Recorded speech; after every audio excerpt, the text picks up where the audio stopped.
The time is now. It is tournament in a tea break, Wimbledon style. You are listening to Ros Satar, and I'm going to be joined by Chris Oddo. Oh, it's so good to have you back. I'm back. You're back, baby. Third straight year. Happy to be here. So, well, what a day. As you know, Wimbledon starts tomorrow, but we've been busy little beavers, haven't we? We have. Lots going on. Yeah. So, Chris arrived on Saturday and managed to hang with all the players. His Simona Halep impersonation is uncanny. And then we got credentials, sat and listened to the great Roger Federer and the even greater Garbine Muguruza. And Serena Williams. All of that coming up. The sexy Roger Federer. The sexy Roger Federer, no less. But anyway, in fact, talking of Roger Federer, let's crack on with our take on the men's draw. So, Roger plays Stuttgart, wins. Plays Halle, loses. So my timeline is roughly split with calamity versus meh, it's okay. You know, to be honest with you, a final and a title in the run-up to Wimbledon doesn't sound too bad to me. What say you, Christopher? I agree. I think if you look closely at the Halle performance, there are things you could probably pick apart and say, maybe he's coming in with less confidence than he has in previous years. But 9 matches, 12 days. He won 8 of them. The court's loss was a little bit strange, but I think after a week of practice at Wimbledon, he's going to be just fine. What? So I didn't watch the match because I was covering Birmingham and Eastbourne. So what was strange about it? Just strange to see a player like Borna Coric, who came into Halle with a 2-7 record on grass, kind of be the better player on that day. I think it was, if I don't remember the details closely, but it was a close match and big points went to Borna. We have to look that up. I think he won a tiebreaker, did he not? I can't remember. But yeah. All in all, just very strange. And Federer, over the course of that week, smashed the ball into the crowds. He played some really brilliant tennis, and he also played some really just awful stuff. So it was a little bit of a mixed week from him that kind of made you wonder what kind of form he's going to be in at Wimbledon. Right. Well, we'll obviously find out because he'll be leading off proceedings tomorrow on centre court. In terms of who do you think could actually challenge Roger Federer? Because at the end of the day, Roland Garros, it kind of was a bit of an anticlimax for me. It was all about who was actually going to be in the final with Nadal. There was never any question that he wouldn't make the final. There was never any question that he wouldn't win it. To be brutally honest with you, by the time I got to that final, I was pretty meh because I was spent with all the drama of the women's final. So, are we going to have the same situation here in Wimbledon where Roger coasts to the final and we should just give him the trophy now and then go sightseeing around London, especially while it's really good? You could get into the London Eye and you could see for miles, you know? I mean, that's no joke because it's kind of hard to get tickets for the London Eye, man. So, should we just give him the trophy now and then just go sunbathe on the hill or what? What do you think? Absolutely not. Federer on grass is not Nadal on clay. Federer at Wimbledon is not Nadal at Roland Garros. Draw gets tough for Roger in week 2. He might face Coric again. Most people think he'll easily breeze by him if he does. But then there's either Anderson or Querrey in the quarters. And then the big one, Marin Cilic, potentially in the semifinals. I think Roger got a little bit unlucky with the draw by being in that half. That'll be a really tough semi if he gets there, especially if he struggles in those 2 previous rounds. And also, I mean, we always joke about Marin, who's like kind of the invisible man until the second week, because he kind of creeps through the draw. Nobody pays him any attention. And then all of a sudden you get deep into the second week and it's like, oh wow, we're into the quarterfinals and Marin Cilic is there. How'd that happen? And he started his thing well. He was good in Queens. What say you? He was awesome in Queens. He really handled Kyrgios well in the semis. He saved a match point against Djokovic in the final. His serve is so effective on grass.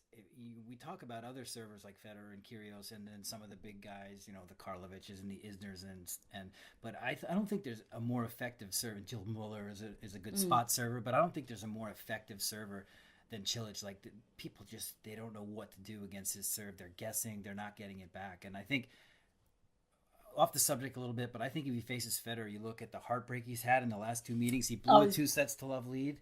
And then the blister last year that made him cry. Those two, I think he's been building to something. There might be he might be able to get past Federer if he faces him.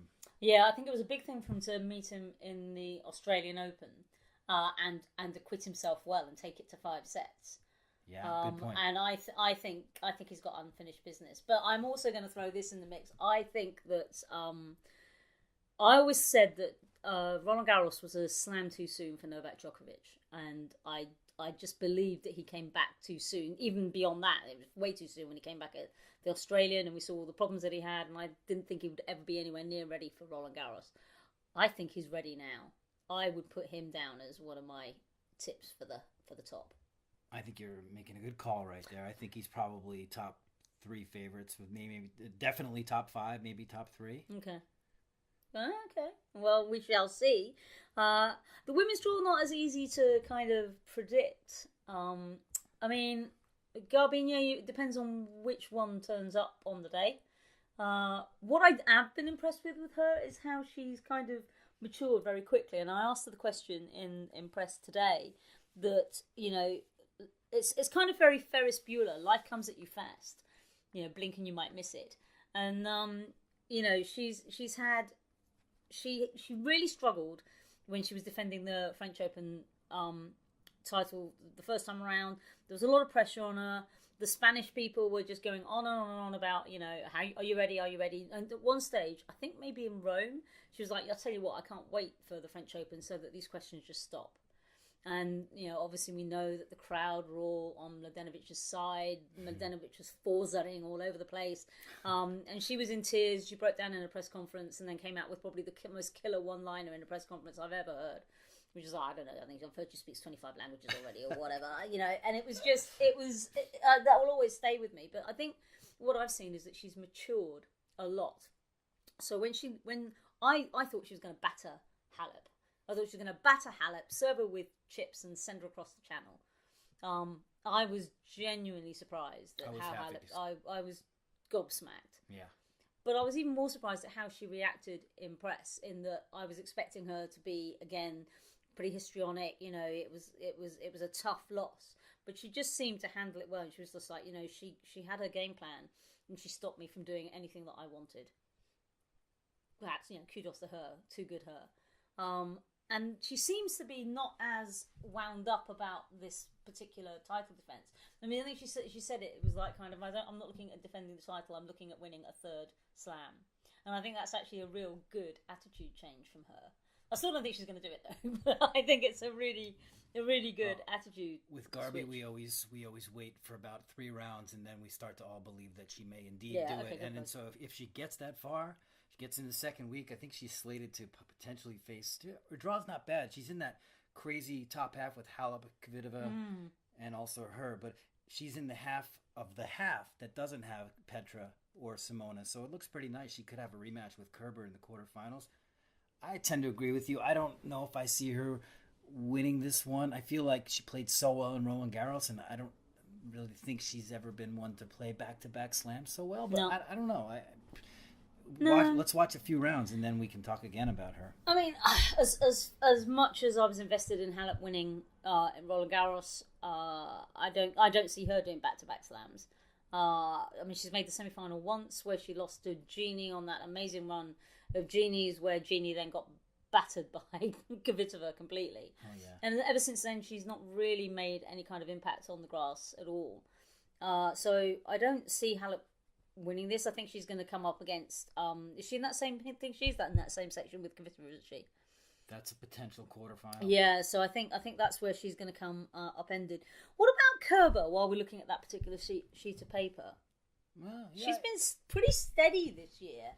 Not particularly remarkable, but pretty steady. I think she's awesome on grass, and she's played well enough to have a lot of confidence going in, like probably 9 or 10 other players. I think with the women, this is not a criticism. They're just so stacked. I mean, it's praise for the women's game right now. There's so many deep, talented players that I'm so excited to watch and see how this turns out. And she's one of them, and she could definitely make a run, potentially win it. She's already had a final here. You know, winner of multiple majors. This could be something really special for her. And remember, last year she played Muguruza. Was it round of 16? And that was an incredibly close match. That Garby, I think, it was kind of the springboard. When she got through that tough match, she was able to go on. And that was when they were out in the car park or something, wasn't it?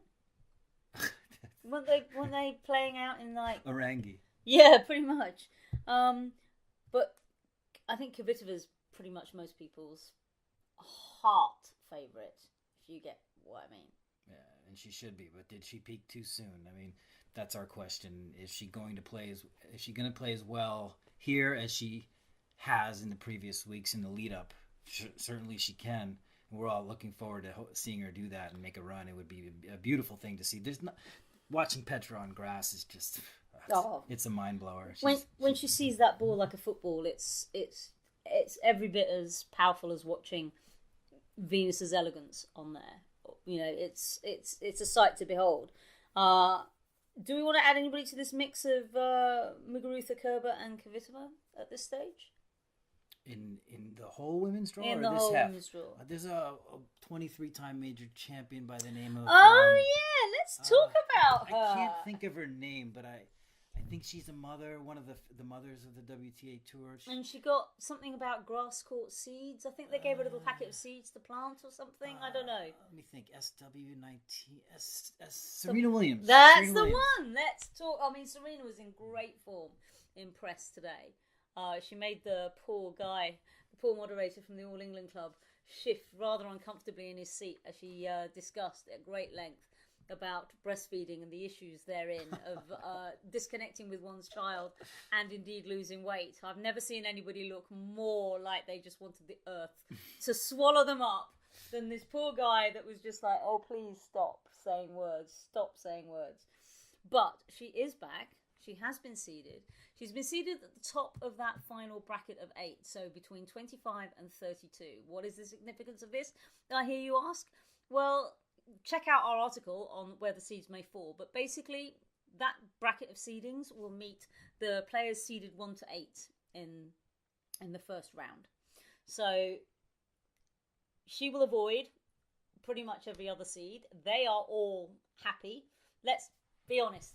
Were you waiting for the draw to chuck Cibulkova up against Serena? Oh my goodness, that would have been amazing. And I do feel bad for Cibulkova about being bumped out, but I think if you're talking about setting up a draw to make the tournament most fair, I think that seeding Serena was the right move. And I think seeding in that top bracket as well definitely really helps, because the way that they've set it up, she's not only not going to meet any of the other seeds, but she'll bypass Sharapova. She'll bypass her sister. I actually think the All England Club should do a seeding formula, because we do have some very good grass court players out there. We've seen that in the warm up events. Mm-hmm. We've seen Rybarikova, work her magic. Kvitova, obviously. There are some great players out there. Wozniacki didn't do herself any harm. Yeah, Sabalenka played really well this week. There's some. You ought to be able to shift people's position up and down those rankings based on how they played on grass, because it does. Kerber, I'd say, would benefit from a slightly higher seeding. Yeah, I think so. Mm-hmm. Muguruza, even, for goodness sake. I mean, she's been a finalist and she now holds the slam. For sure. So but the All England Club is as the All England Club does. But where do you see Serena landing eventually? Potentially winning this title shapes up with the third rounder against Svitolina. I think that matchup's good. The questions that I think we have to ask and that we'll know more about after a round or two is, how is that pectoral injury? Yeah. What type of serving is she able to do? Because if her serve is compromised, then that takes away what makes her most lethal on the grass. So we need to know about that. Can she hit in the 120s? Can she do that vaunted serve that we all, makes our jaws drop? And if that's there, then and her game's coming together, I think she could easily win this tournament like she's done 7 times before. It'll be one hell of a story, I tell you. Yeah. What would have been one hell of a story, at least for the Brits, would be the triumphant return of one Andrew Barron Murray, Sir, no less. However, late this afternoon, Andy Murray withdrew from Wimbledon. There was no real indication in his press, other than some vagaries of, if I don't feel good, then I won't play. He confirmed to people in Eastbourne that there was no risk to him playing. It was just whether or not he could do himself justice in best of fives. And he decided that it's too soon in the recovery. And I'm inclined to agree. I mean, he only started playing literally the week before Queen's. In that week before Queen's, when he was supposed to be at Rosmalen. Right. So, to then pitch up and play another hour's worth minimum on top of what he's been playing was always going to be maybe pie in the sky. Yeah, I agree. I think he made a wise decision. He knows what he's capable of right now, and he's thinking He's playing pretty well. I think the form that he showed was pretty impressive, although he only won one of 3 matches. But overall, I thought he looked really good, and I think he knew, but geez, I could be headed for the round of 16, meaning I could be playing 4 best of 5 set matches, and I don't know if my hip's ready for that, and I don't want to set myself back another 6 months or a year, and I think he's made a wise decision. I also think clearly he's afraid of facing Benoit Paire. Yes, well, I mean, let's face it, that beard is enough to terrify anybody. But yeah, the fact of the matter is now, if Kyle Edmund felt the pressure, he didn't really show it in Australia because he had that fantastic run to the semis. It was perhaps a little disappointing at the French, where he could have actually probably done more because clay is a surface that suits him really well. But the weight of expectation on that young man's shoulders now is going to be massive. Even more so, I say, than any weight that might be on Johanna Konta's shoulders, having made a run to the semi-final for 2 reasons. One, she made a run to the semi-final, so she knows what it's like to surpass Andy in the same tournament. And number 2, her form has been so up and down. I don't think anybody's really got any expectations of her getting maybe, I think she's got Halep in the 4th round. She could get past her. I mean, she did last year in the quarterfinals, but it was one of the best matches of the tournament. I don't think she's got that confidence yet to pull off something like that. And if she does get past Halep, she's got Kvitova, who she definitely won't get past. So, it's going to be tough for her, but I honestly think that all the focus is going to be on Kyle. It's going to be tough. For Kyle? Yeah. I think Kyle's got a bit of a difficult road ahead because he might be facing Novak Djokovic in the 3rd round, and Novak Djokovic is a different player than he was, say, 6 weeks ago. That's going to be a really tough match. But I think if he holds up and competes in that match, he'll get a lot of respect from the British press and from everybody else watching. Yeah, it's going to be tough. I mean, it'd be nice to see him do some damage on grass. Of course, the British fans will be rooting for that because he's going to be the guy that makes it furthest. Well, he's played. I think he's had his best grass court year in terms of the warm up. So signs are good that he's going to have a decent run, and there is no shame losing to a multi Grand Slam champion like Djokovic in the 3rd round. And as I said, Djokovic is my quiet pick for a good deep run or a challenge. So it'll be interesting to see. And of course, it all kicks off tomorrow. Now, day 1 in the Big Brother house. What are your picks for day 1? I haven't really stepped into the prediction zone just yet. No, and you need to. I'm predicting complete and utter chaos for us in the media room, running around like chickens with our heads chopped off, chasing interviews. Those would be headless chickens. Yes. Let me just translate Californian into English. I predict a win for Roger Federer and Serena Williams in convincing fashion. How about that? That's stepping out on a ledge. I mean, Wawrinka and Dimitrov. Ugh. Come on. Ugh. I think Grigor wins. Stan has just not found ways to win this season, and I think that trend probably continues. Okay. Like it has so many times at Wimbledon for Stan. And you think that Serena Williams, who's the last on court number 1, is going to win? I'm inclined to agree with you. I think that's going to be. I'll tell you what will be an interesting one to watch is Sloane and Donna Vekic. That's not an easy start for Sloane. That's a bit of a popcorn match because we know what Vekic almost did last year against Joe Conta, one of the matches of the tournament. Yep. Very good on the surface. I think, did she get to the Nottingham final? She did. This year, yeah? No, she went out in the semi-final. Semis to Conta. Yeah. Yeah, I mean, good on this surface, and Sloane better be ready to go from first ball, or else it could be an upset special. Oh, gosh, in terms of Jigglypuff match, I mean, as much as we love him, I think Cilic versus Nishioka is probably going to be a bit of a yawn fest, so that'll be probably a good one to go and get an early lunch. Let's have a look.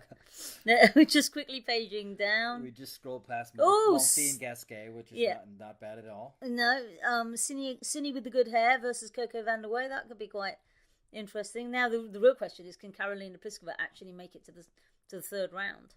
So she's up against Britain's Harriet Dart. I actually think that she's going to get past Dart fairly rapidly. Because Netsova and Stritzova would just worth it for the sheer drama of it all. But apart from that, I mean, there's some good matches on the outside court, so people have got marching around tickets, I think. I'm excited to see Stefanos Tsitsipas of Greece get his first win at Wimbledon, which should be nice. Yeah. The other Pliskova's in action as well. Double the Pliskova fun. And then what else have we got here? Oh, lots of matches. Yeah. I mean, anybody's got an outside ticket is going to be spoilt for choice, really. There's some really good matches. You've been bouncing around the courts. Rybarikova gets started out on court 11.